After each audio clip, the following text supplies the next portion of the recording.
Hello students, आप सभी का फिर से स्वागत है हमारे इस नए वीडियो के अंदर। तो आज मैं आपको इस वीडियो के अंदर क्रोमोसोम्स के जो टाइप्स है उसके बारे में बताने वाला हूं। इससे पहले मैंने एक और वीडियो बनाया था क्रोमोसोम्स के बारे में, जिसमें मैंने आपको क्रोमोसोम्स की उत्पत्ति के बारे में बताया था कि जो क्रोमोसोम्स होते हैं वो क्रोमेटिड्स के क्या होते हैं, संघनित रूप होते हैं। और क्रोमोसोम्स के अंदर सामान्यतः एक सेंट्रोमियर की स्ट्रक्चर पाई जाती है, एक टेलोमियर पाया जाता है और सेंट्रोमियर के ऊपर क्या होता है, काइनेटोकोर की संरचना पाई जाती है। लेकिन अब हम बात करते हैं क्रोमोसोम्स के प्रकार की। जो सामान्यतः जो क्रोमोसोम्स होते हैं वो कितने प्रकार के होते हैं। तो अगर हम क्रोमोसोम्स के प्रकार की बात करते हैं तो उनका जो प्रकार है या फिर उनको जो टाइप या फिर उसकी मतलब डिफरेंस उसके बीच में किसके बेसिस पे करते हैं, तो हम जो सेंट्रोमियर जो होता है वो प्राइमरी कंस्ट्रक्शन साइट्स के ऊपर उपस्थित होता है। जो सेंट्रोमियर उसकी जो उपस्थिति के आधार पर वो कहाँ पे गुणसूत्रों के अंदर उपस्थित है, जहां पे उसकी पोजीशन है उस पोजीशन के हिसाब से क्या है, गुणसूत्रों को हमने 4 भागों के अंदर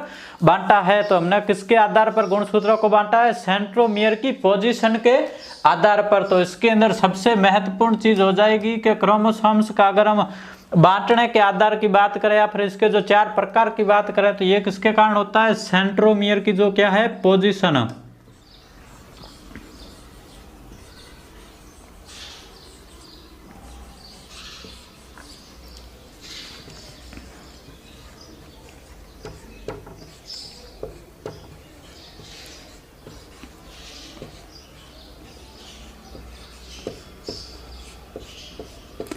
सेंट्रोमियर की पोजीशन के आधार पर हम क्या करते हैं, इसको 4 भागों में बांटते हैं। हम कौन कौन से 4 भागों में बांटते हैं, तो इसको बांटते हैं, एक तो मेटासेंट्रिक, दूसरा होता है सब मेटासेंट्रिक क्रोमोसोम, तीसरा होता है एक्रोसेंट्रिक क्रोमोसोम और चौथा होता है टीलोसेंट्रिक क्रोमोसोम, जिसे हम क्या बोलते हैं, फिबोसेंट्रिक क्रोमोसोम्स भी बोलते हैं। तो हमने जो पहले इससे सामान्य स्ट्रक्चर पढ़ी थी तो उसके अंदर क्या था, जो क्रोमोसोम्स के अंदर जो सेंट्रोमियर था वो जो क्रोमोसोम्स के बीच में उपस्थित था। जब अगर किसी भी क्रोमोसोम्स के अंदर जो सेंट्रोमियर होता है वो बीच में होता है, दोनों जो भुजाएं होती है वो दोनों की लंबाई क्या होती है, बराबर होती है। तो अगर उसके बीच के अंदर जो लंबाई बराबर होती है तो वो वाला जो क्रोमोसोम्स होता है वो क्रोमोसोम्स कैसा कहलाएगा, वो मेटासेंट्रिक प्रकार का क्रोमोसोम्स कहलाता है। तो ये हमारा जो क्रोमोसोम है इसको हम क्या बोल सकते हैं, ये मेटासेंट्रिक प्रकार का है। कैसा है, मेटासेंट्रिक, क्योंकि इसकी ये लंबाई और ये ऊपर वाली लंबाई और नीचे की जो क्रोमोसोम्स की जो क्रोमेटिड्स की जो लंबाई है वो क्या है, दोनों की बराबर है। तो सेंट्रोमियर क्या कहाँ पे है, मध्य के अंदर। तो सेंट्रोमियर यहाँ पर बीच में उपस्थित होता है। इसके अंदर जो सेंट्रोमियर होता है वो कहाँ होता है, बीच में। सेंट्रोमियर की पोजीशन के आधार पर हमने इसका 4 भागों में विभाजित किया था। तो सेंट्रोमियर कहाँ पे है, इसमें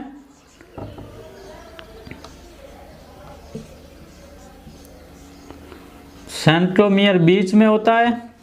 और उसके बाद में अगर हम इसकी बात करते हैं तो इसकी जो दोनों भुजाएं होती है उनकी जो लंबाई क्या होती है, समान होती है। तो दोनों भुजाओं की लंबाई क्या होती है, समान। बीच में होगा तो ऑब्वियसली समान ही होगी।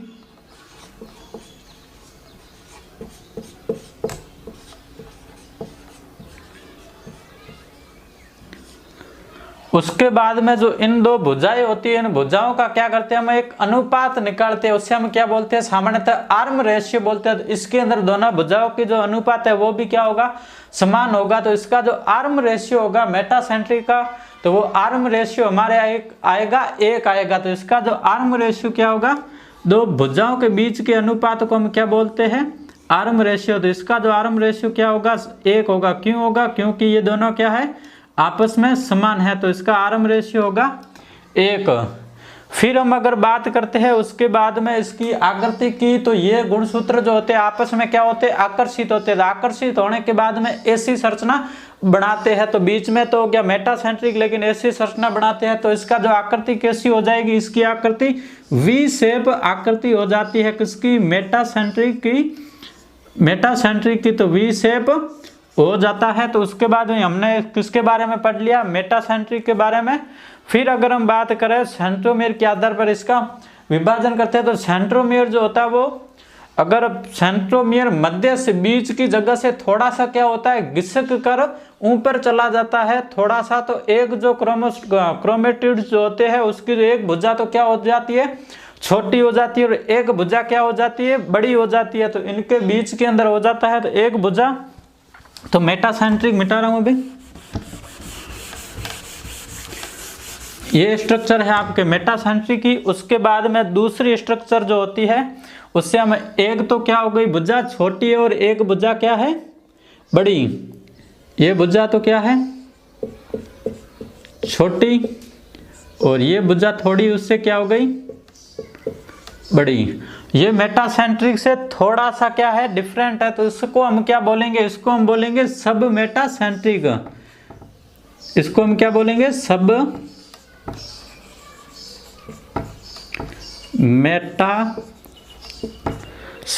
कहेंगे। तथा इसके अंदर एक भुजा तो क्या होगी, बड़ी, एक भुजा बड़ी और एक भुजा क्या होगी, छोटी होगी। एक भुजा बड़ी व एक भुजा क्या होगी,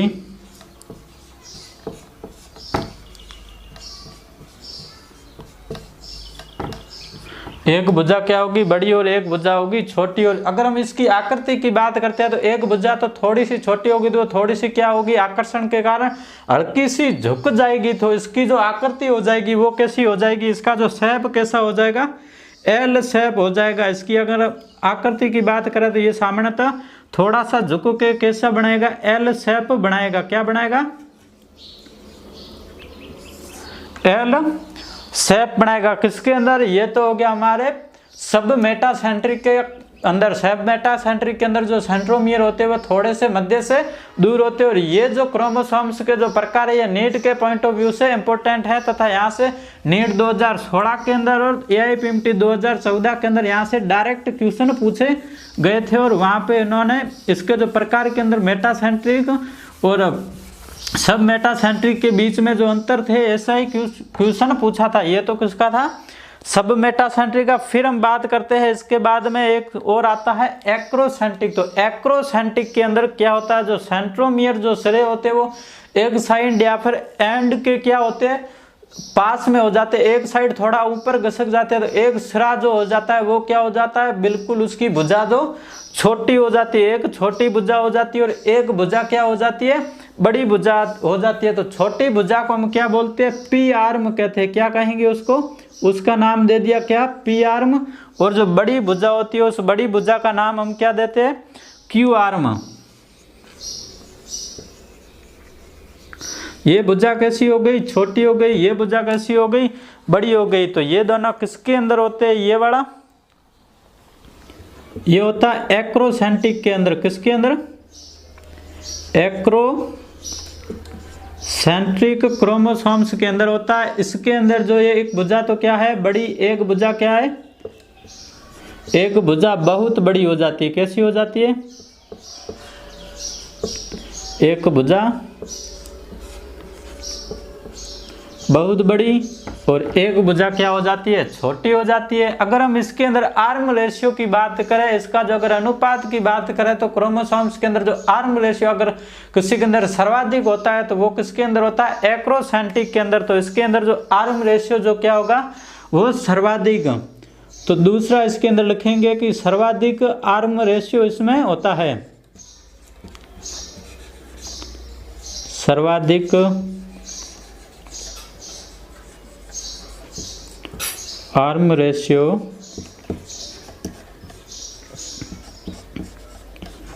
पाया जाता है। एक भुजा तो है बिल्कुल छोटी, एक भुजा है उससे बड़ी। तो इसकी अगर हम आकृति की बात करें तो इसकी आकृति कैसी हो जाती है, इसकी आकृति ऊपर वाले जो है थोड़े से फ्लैट टाइप रह जाते हैं और नीचे की ओर आकर्षण बढ़ने से वो क्या होते हैं, घुमावदार जैसे हो जाते हैं। तो इस कारण ये क्या होगा, जे शेप। इसकी आकृति कैसी हो जाती है, इसकी आकृति हो जाती है जे शेप। कैसी होगी, जे शेप, जे शेप अगर आपको एग्जाम्स के अंदर डायरेक्ट पूछ लिया जाए, बिल्कुल छोटा सा क्वेश्चन कि जे शेप आकृति कौन से क्रोमोसोम्स की है, तो वो किसकी होगी, एक्रोसोम क्रोमोसोम्स की होगी। फिर हम बात करते हैं टीलोसेंट्रिक क्रोमोसोम्स। तो ये कौन से क्रोमोसोम्स है, टीलोसेंट्रिक। इसके अंदर जो सेंट्रोमियर है, वो सेंट्रोमियर होता तो कहाँ पे है, बीच में, लेकिन ये कहाँ पे हो जाता है, इसके बिल्कुल एंड के ऊपर या फिर सिरे के ऊपर क्या होता है, ये टिप्स के ऊपर उपस्थित होता है। इसके अंदर अगर हम बात करते हैं भुजाओं की, तो इसके अंदर सामर्थ्य अगर भुजा की बात करें तो एक ही भुजा इसको मान सकते हैं, एक ही साइड में इनकी जो होती है वो भुजाएं होती है, तो एक ही भुजा इसके अंदर उपस्थित होती है। और ये अगर हम बात करें तो इसका नाम क्या होता है, इसका नाम होता है टीलोसेंट्रिक, जिससे हम सामान्यतः क्या बोलते हैं, फिबोसेंट्रिक भी कहते हैं। हमारा जो एनसीईआरटी है, एनसीईआरटी में इसका नाम क्या है, एनसीईआरटी के अंदर इसका फिबोसेंट्रिक भी दिया हुआ है। तो अगर आपको फिबोसेंट्रिक है तो आपको ये लिखना है। लेकिन जो मानव के जो गुण सूत्र होते हैं उसके अंदर जो ये टीलोसेंट्रिक होती है वो क्या होती है, अनुपस्थित होती है। तो ये मानव के गुण सूत्रों के अंदर क्या होती है, अनुपस्थित ह्यूमन क्रोमोसोम में टीलोसेंट्रिक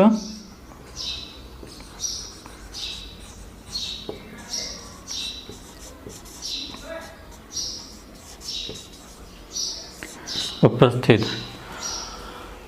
तो स्टूडेंट्स, तो मैंने आपको अभी क्रोमोसोम्स के प्रकार के बारे में बता दिया। क्रोमोसोम्स के जो प्रकार है वो सेंट्रोमियर की जो पोजीशन होती है उसके आधार पर इसका क्या करते हैं, हम 4 भागों के अंदर इसको बांटते हैं, मेटासेंट्रिक, सब मेटासेंट्रिक, एक्रोसेंट्रिक और टीलोसेंट्रिक। उसके बाद में इसकी आर्म रेशियो की बात की तो इसका आर्म रेशियो जो होता है वो एक्रोसेंट्रिक का सर्वाधिक होता है। उसके बाद में अगर यहाँ से तो क्वेश्चन पूछते हैं, कभी कभी क्या करता है जो नीट वाले वो एनसीईआरटी से थोड़ा सा हटके या फिर एनसीईआरटी से थोड़ा सा बाहर दे देते हैं क्रोमोसोम्स के बारे में। तो जहाँ पे विशेष प्रकार के कुछ क्रोमोसोम्स होते हैं, जैसे हम क्या बोलते हैं, जियांट क्रोमोसोम्स भी कहते हैं, उसके बारे में भी कभी कभार एग्जाम्स के अंदर पूछते हैं। एक बार नीट 2018 या फिर 18 के अंदर भी पूछा गया था लैम्प ब्रूस क्रोमोसोम्स। तो वो क्या है, एनसीईआरटी के अंदर तो नहीं दिया हुआ, लेकिन आपके पॉइंट, एग्जाम के पॉइंट ऑफ व्यू से क्या है, थोड़ा सा इंपॉर्टेंट है।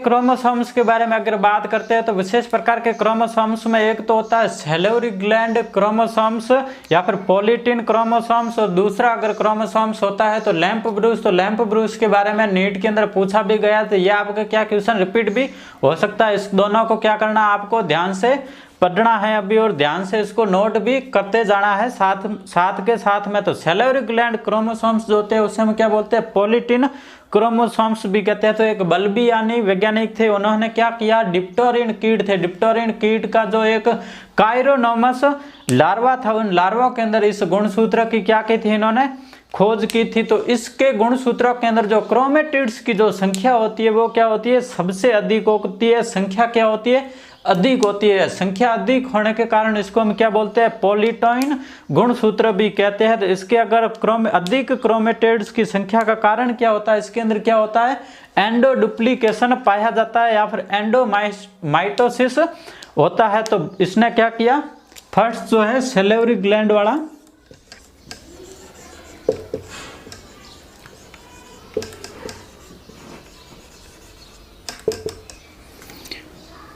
तो इसके अंदर क्या था, एक तो डिप्टेरॉन कीट था, डिप्टेरॉन कीट के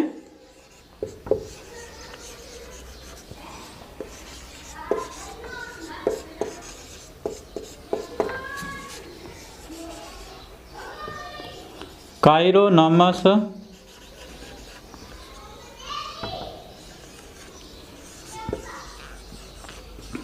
लार्वा के गुणसूत्र में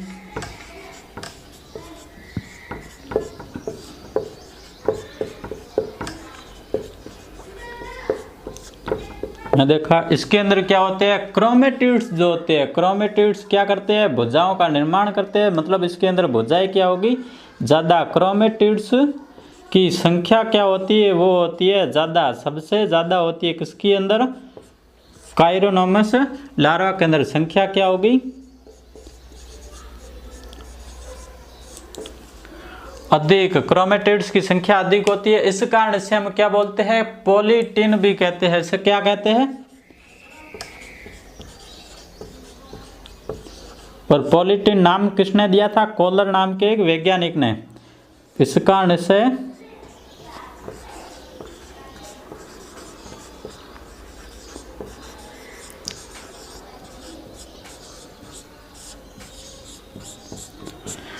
पॉलीटिन कहते हैं। तो इसका जो रीजन की अगर हम बात करते हैं तो इसके अंदर क्या होता है, एंडो डुप्लीकेशन। इसके अंदर क्या होता है, एक अंतः क्या होता है, प्रतिकृतिकरण होता रहता है या फिर एंडोमाइटोसिस पाया जाता है। फिर अगर हम बात करते हैं लैंप ब्रूस क्रोमोसोम्स की, तो लैंप ब्रूस क्रोमोसोम्स की अगर बात करें तो वो जो उभयचर है, पक्षी है, जो क्या करते हैं, अंडकोशिकीय जो जीवधारी होते हैं उसके अंदर किसी के अंदर ये उपस्थित होता है। तो ये क्या करता है, वाइटोजेनेसिस के अंदर जब आरएनए और प्रोटीन का संश्लेषण होता है तो उसके अंदर क्या करते हैं, ये क्रोमोसोम्स काम में आते हैं, यहाँ पर फंक्शन करते हैं। तो यह गुणसूत्र जो होता है वो मछलियों के अंदर, उभयचर, सरीसृप, पक्षियों के प्राथमिक अंड कोशिकाओं में उपस्थित होते हैं। तो लैंप ब्रूस के बारे में बात करें तो यह क्या होता है, यह उभयचर,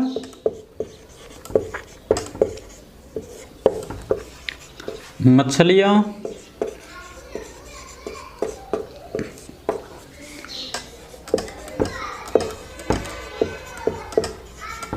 सरीसृप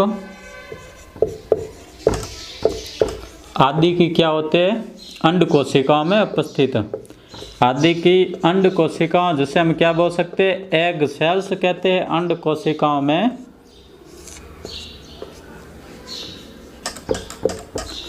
पाए जाते हैं।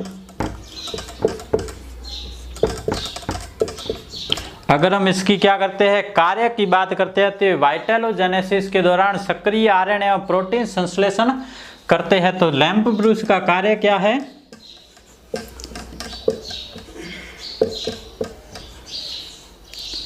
वाइटलोजेनेसिस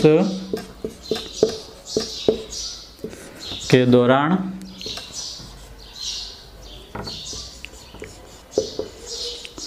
एक्टिव आरएनए व प्रोटीन सिंथेसिस के अंदर क्या करते हैं, ये काम में आते हैं, प्रोटीन सिंथेसिस के अंदर। फिर ये जो मियोसिस फर्स्ट और प्रोफेज फर्स्ट के क्या होते हैं, डिप्लोटिन अवस्था के अंदर भी क्या होते हैं, ये उपस्थित होते हैं। तो इतनी तो किसकी थी, विशेष प्रकार के क्रोमोसोम्स के बारे में इंफॉर्मेशन थी, और हमने बात की किसकी, क्रोमोसोम्स की। उसके बाद के अंदर अगर सेल बायोलॉजी में कुछ और क्या रह जाते हैं, छोटे छोटे से टॉपिक रह जाते हैं, जो कुछ नामकरण रह जाते हैं, पर छोटे से जो वर्ड होते हैं वहां से क्या होते हैं, कभी कभार डायरेक्ट क्वेश्चन भी पूछते हैं, जैसे कैरियोटाइप वर्ड हो गया या फिर आइडियोग्राम हो गया। तो अगर ये एग्जाम्स के अंदर पूछा जाता है तो हम ये सोचते हैं कि ये क्या है, मतलब हमने तो कभी इसके बारे में पढ़ा नहीं है, तो उसके बारे में थोड़ा सा मैं आपको बताने वाला हूं।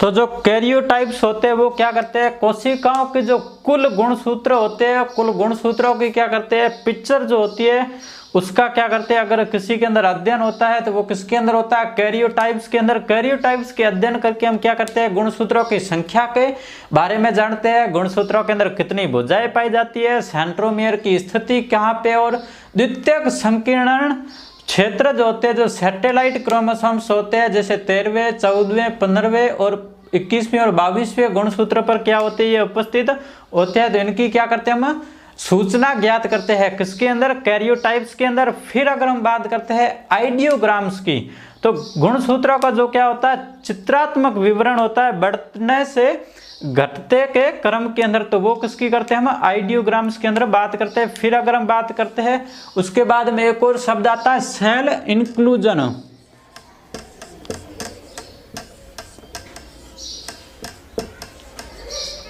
तो सेल इंक्लूजन के अंदर अगर जैसे कोशिका के अंदर क्या होते हैं, कुछ अजैविक पदार्थ होते हैं जो आके उसके अंदर संचित हो जाते हैं। तो वैसे पदार्थ मतलब सामान्यतः अगर उसकी फंक्शन की बात करें तो उसका कोई काम नहीं होता है, लेकिन थोड़े बहुत वो क्या होते हैं, कुछ काम भी आते हैं, लेकिन वो क्या रहते हैं, संचित रहते हैं या फिर वर्णक जो कोशिका के अंदर अजैविक रूप से पाए जाते हैं। तो ऐसे जो अगर बात करते हैं तो प्रोकैरियोटिक सेल्स के अंदर अगर हम इंक्लूजन की बात करें,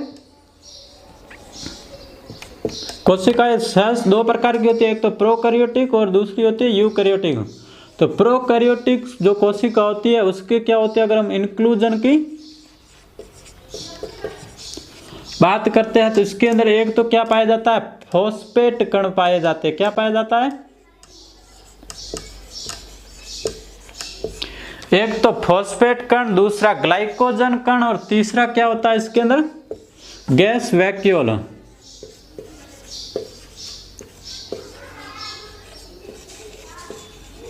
इसका सामान्यतः कोई फंक्शन नहीं होता, इसे हम क्या कहते हैं, कोशिकांग नहीं मानते हैं। तो इसे हम क्या बोलते हैं, इसे हम सेल इंक्लूजन मानते हैं। सेल के अंदर क्या है, ये खाली जगह के अंदर पाए जाते हैं सामान्यतः, यहाँ पर उसके अंदर भीतर अपशिष्ट की तरह इसको हम मान सकते हैं। और फिर अगर हम बात करते हैं यूकैरियोटिक सेल्स के अंदर जो सेल इंक्लूजन की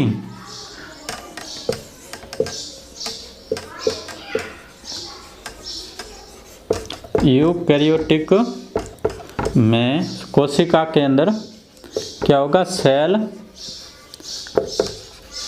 इंक्लूजन। तो उस यूकैरियोट्स के अंदर क्या होता है, एक तो होता है कैल्शियम क्रिस्टल्स, फिर कैल्शियम ऑक्जेलेट, कैल्शियम्स के क्या होते हैं, CaCO3 के क्या है, कैल्शियम कार्बोनेट्स के क्रिस्टल, और दूसरा होता है इसके अंदर कैल्शियम ऑक्जेलेट।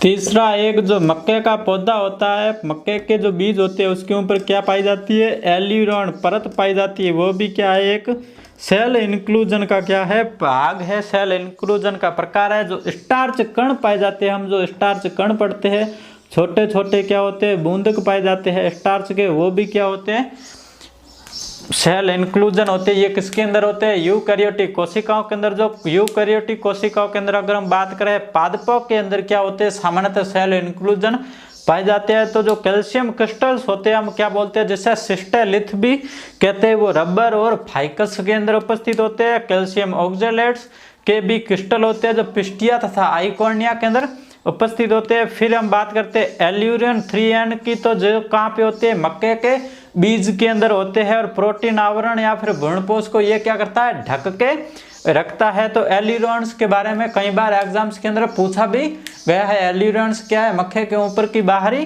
परत है। फिर हम बात करते हैं स्टार्च कण की। तो स्टार्च कण जो कैसे होते हैं, दो प्रकार के होते हैं, एक तो कंक्रीट टाइप होते हैं, एक इसेंट्रिक टाइप होते हैं। तो कंक्रीट टाइप जैसे गेहूं और मटर के अंदर, और दूसरा प्रकार जो होता है वो कहाँ पे होता है, चावल और आलू के अंदर। तो स्टूडेंट्स आज हमारा सेल बायोलॉजी का पूरा टॉपिक कंप्लीट हो गया। तो आपको पूरी की पूरी सेल बायोलॉजी की प्लेलिस्ट दे दी गई है, तो वहां से आप पूरे क्लास से आप देख सकते हैं। और अगर आपको कोई भी चीज समझ में नहीं आई है तो आप किसी भी वीडियो के नीचे कमेंट कर सकते हैं, तथा इस वीडियो को अपने फ्रेंड्स के साथ भी शेयर जरूर करें, तथा चैनल को लाइक करना और चैनल को सब्सक्राइब करना और वीडियो को लाइक करना ना भूलें। Thank you students.